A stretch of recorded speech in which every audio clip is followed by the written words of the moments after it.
दोस्तों, 15 अगस्त को अभी हमने स्वतंत्रता दिवस मनाया, किंतु अंग्रेजी शासन से स्वतंत्रता की आवश्यकता क्यों पड़ी? इसके लिए एक छोटी सी चर्चा आवश्यक है। भारत में अंग्रेजी शासन की शुरुआत 17वीं शताब्दी में हुई, जब ब्रिटिश ईस्ट इंडिया कंपनी ने भारत में व्यापार के उद्देश्य से प्रवेश किया और धीरे धीरे यह व्यापारिक कंपनी राजनीतिक शक्ति में बदल गई और अंततः भारत में शासन करने लगी। अंग्रेजी शासन के विस्तार की प्रक्रिया को समझने के लिए निम्नलिखित घटनाओं पर ध्यान दिया जा सकता है। ईस्ट इंडिया की कंपनी की स्थापना 1600 ईस्वी में हुई। ब्रिटिश ईस्ट इंडिया कंपनी की स्थापना सन 1600 ईस्वी में इंग्लैंड की रानी एलिजाबेथ प्रथम के चार्टर द्वारा की गई थी। इसका उद्देश्य भारत और पूर्वी एशिया के देशों में व्यापार करना था।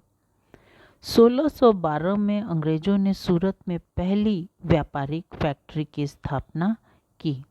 इस दौरान मुगल सम्राट जहांगीर ने अंग्रेजों को भारत में व्यापार करने की अनुमति दी। 17वीं शताब्दी के अंत और 18वीं शताब्दी की शुरुआत में अंग्रेजों ने बंगाल, मद्रास और बॉम्बे में अपनी व्यापारिक गतिविधियों को बढ़ाया। 1690 में अंग्रेजों ने कलकत्ता में अपनी फैक्ट्री स्थापित की, जो बाद में ब्रिटिश सत्ता का केंद्र बन गई। प्लासी का युद्ध 23 जून 1757 को बंगाल के नवाब सिराजुद्दौला और ब्रिटिश ईस्ट इंडिया कंपनी के बीच लड़ा गया।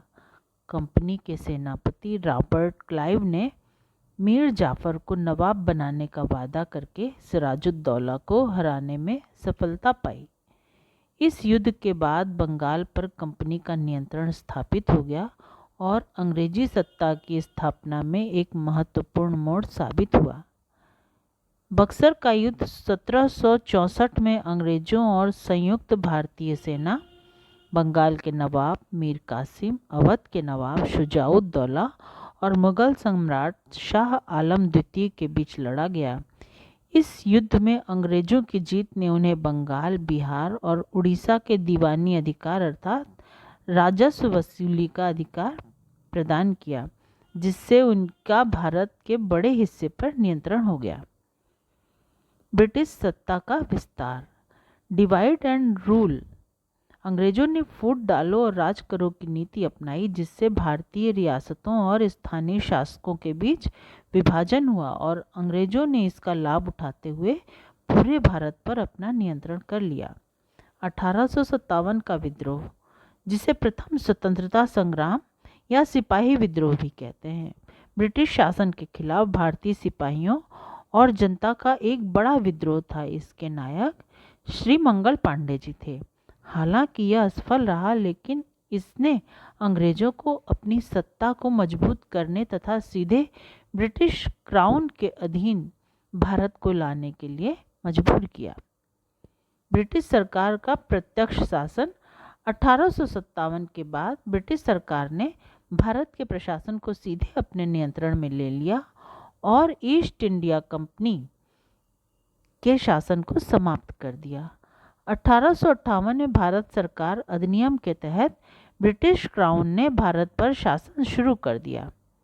वायसराय की नियुक्ति, ब्रिटिश सरकार ने भारत में शासन करने के लिए वायसराय की नियुक्ति की, जो ब्रिटिश क्राउन का प्रतिनिधि था। पहला वायसराय लॉर्ड कैनिंग था।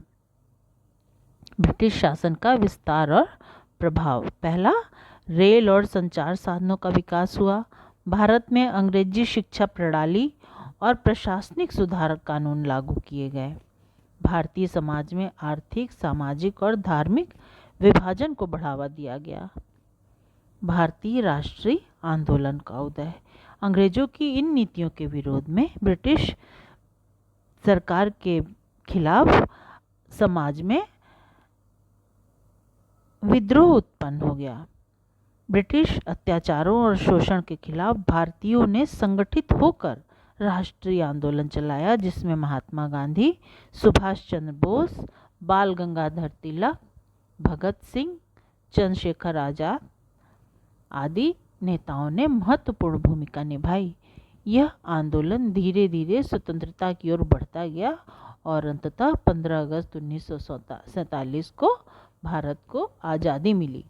किंतु एक विभाजन के साथ हमारा एक अंग पाकिस्तान बन गया।